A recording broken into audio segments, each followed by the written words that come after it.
Hello family, good morning. কেমন আছো তোমরা সবাই? নতুন দিনে আরও একটা ছোট্ট ব্লগে তোমাদের সবাইকে আরও একবার ওয়েলকাম জানিয়ে আজকের ব্লগটা শুরু করছি।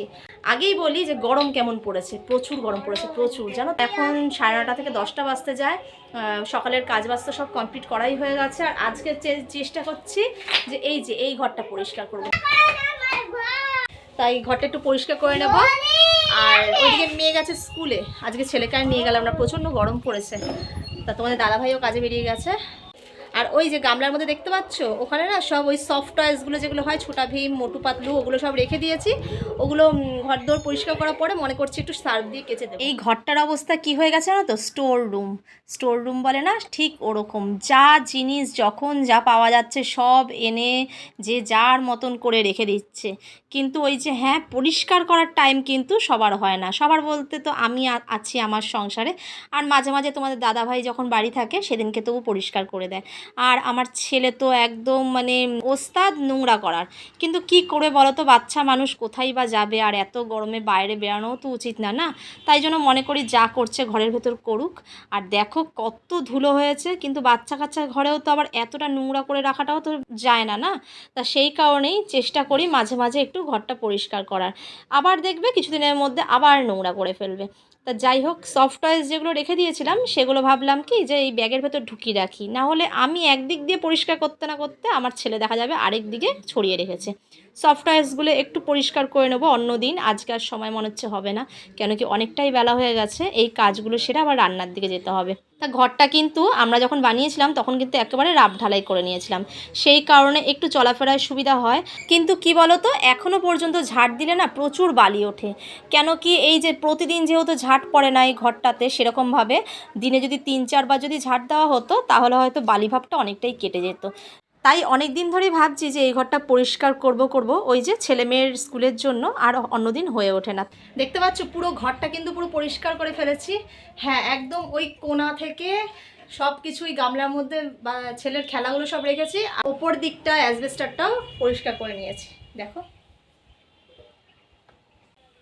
বাইরে বেরানোর মতন সাধ্য নেই কারোর, বিনা কাজ ছাড়া কেউ বাইরে বেরাতে চাইছে না, এত রোদ, ভীষণ রোদ। যেসব ফলে জলের ভাগটা বেশি সেই সব ফল খাওয়ার চেষ্টা করো, জলটা প্রচুর খাওয়ার চেষ্টা করো।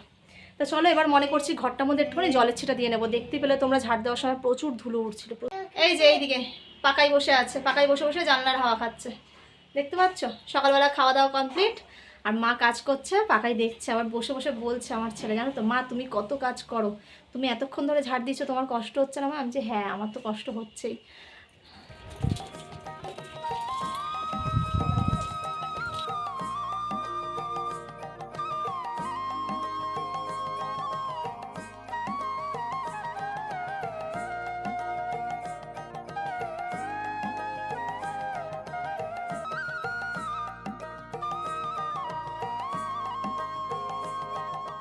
সারা ঘরে কিন্তু জল ছড়িয়ে ছড়িয়ে দিলাম, ধুলোটা একটু কম উঠবে। আর সত্যি এই ঘরটা একটু পরিষ্কার করে নিলে না মনে হয় যেন এই ঘরটাই থাকে। আমার পাশের ঘরটা থাকতে ইচ্ছা করে না। ভালো আলো আর এতটা ভালো হাওয়া, দুটো জিনিসই। তা দেখো, এই মেঝেতে কিন্তু এখনো পর্যন্ত জল দিলে কিন্তু ভালোই জল টানে, দেখেছি। বাসি কাজ তো সব কমপ্লিট হয়ে গেছে, স্নানটা সেরে তোমাদের সামনে আসছি। দেখবে বাসি কাজ সকাল সকাল সেরে যদি ঠাকুরটা পুজো দিয়ে নেওয়া যায় না, তাহলে কিন্তু বেশ ভালো লাগে, আর কাজটা অনেকটা এগিয়ে যায়। যতই বেলা হোক না কেন তখন রান্না সারতে তখন যেন অতটা দেরি মনে হয় না। হ্যাঁ, সকাল সকাল স্নান করা তো আগাগোড়াই অভ্যাস আছে। ওই যে খালি শীতকালটুকু প্রবলেম হয়, যেহেতু ঠান্ডার ধাত। আর ঠাকুরের থালা বাসনগুলো না কলে গিয়েই মাজা হয়, কিন্তু বাইরে দেখতে পাচ্ছ ভীষণ রোদ, তাই এখানেই মেজে নিলাম।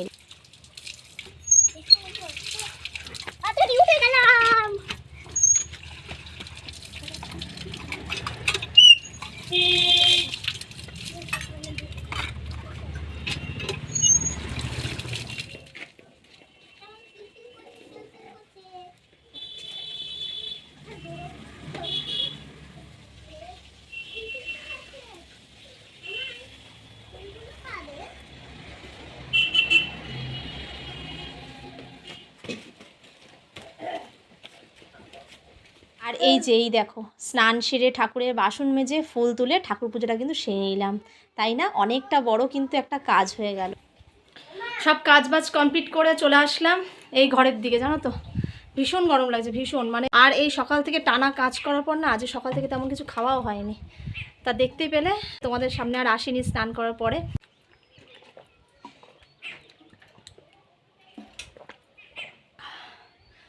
বুকটা পুরো হা করছিল।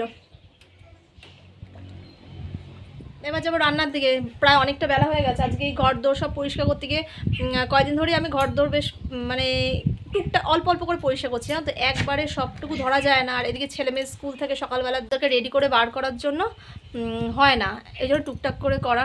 পরশু দিন করেছি আমার এই ঘরটা, যে ঘরটা আমরা থাকি, আর কালকে করেছি বাথরুম রান্নাঘরের দিকটা, আর আজকে করলাম এই ঘরের দিকটা। এরকম টুকটাক করে এই যে দেখো এইদিকে গ্রিলে মেলে দিয়েছে, তো বাইরে গিয়ে আর মেলতে পারিনি। মানে এইখান দিয়ে হাত বার করে করে যতটা মেলা যায় ছেলের জামা প্যান্টগুলো সেগুলো মেলেছি।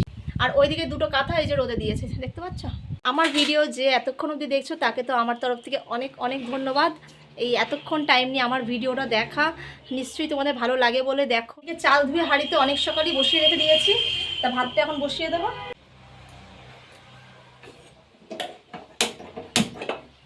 আর এইদিকে দেখতে পাচ্ছ সিলভার কাপ মাছ, কালকে রাত্রে কিন্তু তোমার দাদাভাই নিয়ে এসছে, সেটা আমি কেটে ধুয়ে নুন হলুদ মাখিয়ে ফ্রিজে রেখে দিয়েছিলাম।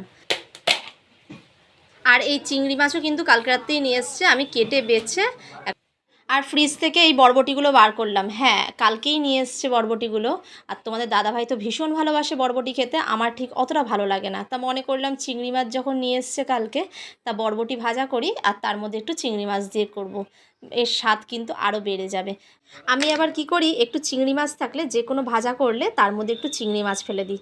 কাল রাত্রে বাজার করে আনার পরই কিন্তু ফ্রিজে ঢুকিয়ে দিয়েছি, কিন্তু এই যে এতটা গরম পড়েছে এর মধ্যে দেখছি অর্ধেক বরবটি প্রায় পেকে গেছে। কি অবস্থা, ফ্রিজে ঢোকানোতেও দেখছি সবজি ভালো থাকছে না। কি তাহলে গরম পড়েছে বলো তো। আর বরবটির মধ্যে মনে করছি যে একটা আলুও দিয়ে দেবো, একটা আলু না দিলে আবার ভালো লাগবে না ভাজাটা।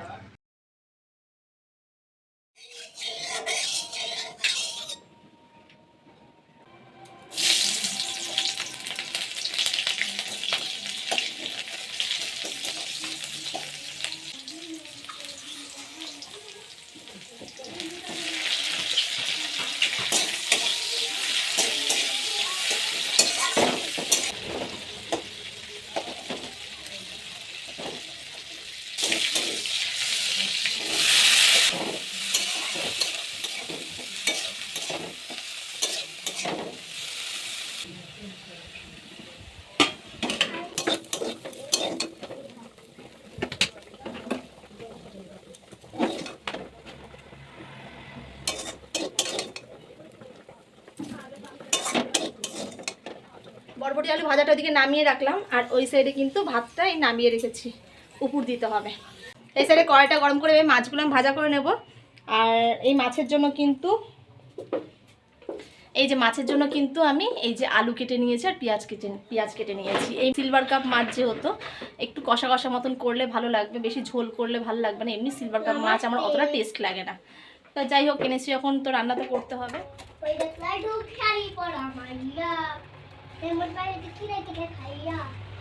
কালকে রাত্রেই মাছটা কেটে নিয়ে এসছে, তা আমি পরিষ্কার করে ধুয়ে ঠুয়ে নুন হলুদ মাখিয়ে কালকে রাত্রে ফ্রিজে কিন্তু রেখে দিয়েছি।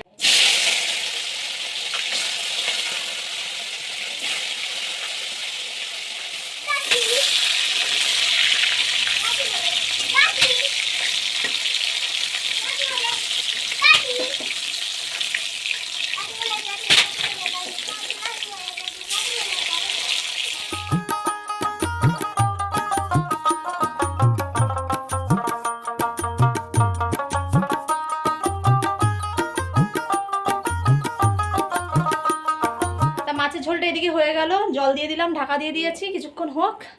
আর ওই দিকে গিয়ে এবার জামা কাপড়গুলো তুলতে যাই, কাঁথাটা অনেকক্ষণ আগে মেলা। এই যে আসো, বাবা জুতো তো পুরো গরম হয়ে গেছে। এই যে কাঁথাগুলো রোদে দেওয়া সকালবেলার থেকে, একটু গরম করে তুলে দেবো আজকে। আর এখন কাঁথা কারণ লাগবে। এই যে ছেলে রোদে কিন্তু যেতে বারণ করেছে, তুই এদিকে আগে এদিকে কাঁথাগুলো তুলে নি। আর গরম হয়ে গেছে কাঁথাগুলো। দেখো হাওয়া দিচ্ছে, কিন্তু রোদ ভীষণ কড়া রোদ, তার মধ্যে কিন্তু একটা হাওয়া দিচ্ছে। এই জন্য গ্রাম সাইডের গরমটা অতটা বোঝা যায় না, শহরের দিকে তো আবার এতটা হাওয়া পাওয়া যায় না। না বাইরে যা কড়া রোদ, বাপরে বাপ, বাইরে গিয়ে একদম থাকা যাচ্ছে না। কাঁথাগুলো ভাঁজ করে তুলে দেবো, গরমে গরমে একটুখানি ঠান্ডা হয়ে নিক। দেখো আজ না পারা মেয়েটা কত কিছু পারে, তাই না? নিজেকে নিয়ে মাঝে মাঝে চিন্তা করতে থাকি যে আমি নাকি কাঁথা বুনতে পারি, আর এটা আমার বানানো কাঁথা, ভাবলেও অবাক লাগে। বাপের বাড়ির লোকরা এসে যখন বলে যে তুই বানিয়েছিস, এগুলো শুনতে কিন্তু ভীষণ ভালো লাগে। কেন কি আমার সংসার আমাকে তো করতেই হবে, তাই জন্য চেষ্টা করি সবসময় যে আমি যেরকম পারি সেরকম তৈরি করে রাখবো আমার সংসারে। আমার স্মৃতি আমি বানিয়েছি নিজের হাতে, এর কিন্তু একটা ভীষণ আলাদা একটা আনন্দ, তাই না? যারা করো এরকম সংসার নিয়ে সবসময় ভাবো, সংসারের জন্য করতে থাকো, তারাই কিন্তু বুঝবে। কাঁথা দুটো একেবারে ভাঁজ করে রেখে দিলাম, আর এইদিকে চেয়ারে কিছুটা জামা প্যান্ট আছে, জামা কাপড়গুলো ভাঁজ করে নেবো, সেটা খাওয়া দাওয়া করে নিই। এই দেখো তোমাদের সাথে গল্প করতে করতে কিন্তু এদিকে মেয়ে চলে আসলো। আর আজকে কিন্তু মেয়ের একটু তাড়াতাড়ি ছুটি হয়েছে অন্যদিনের তুলনায়, আজকে মিটিং আছে স্কুলে। টিফিন বক্সে করে নিয়ে এসছে পেয়ারা মাখা। অনেকদিন ধরে মেয়ে বলছে স্কুলের বাইরে পেয়ারা মাখা পাওয়া যাচ্ছে।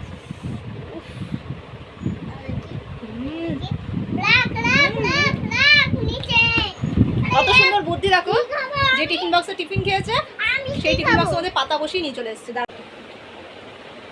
কেমন শশা মাখা ভালো লাগে না ওটা। শোনা যা, ড্রেস চেঞ্জ কর। চলো মেয়ে ফ্রেশ হয়ে নিক, মেয়ে স্নানও করবে, আর ওদিকে মাছের ঝোলটা ফুটছে, তোমাদেরকে এক ঝলক দেখিয়ে দিই।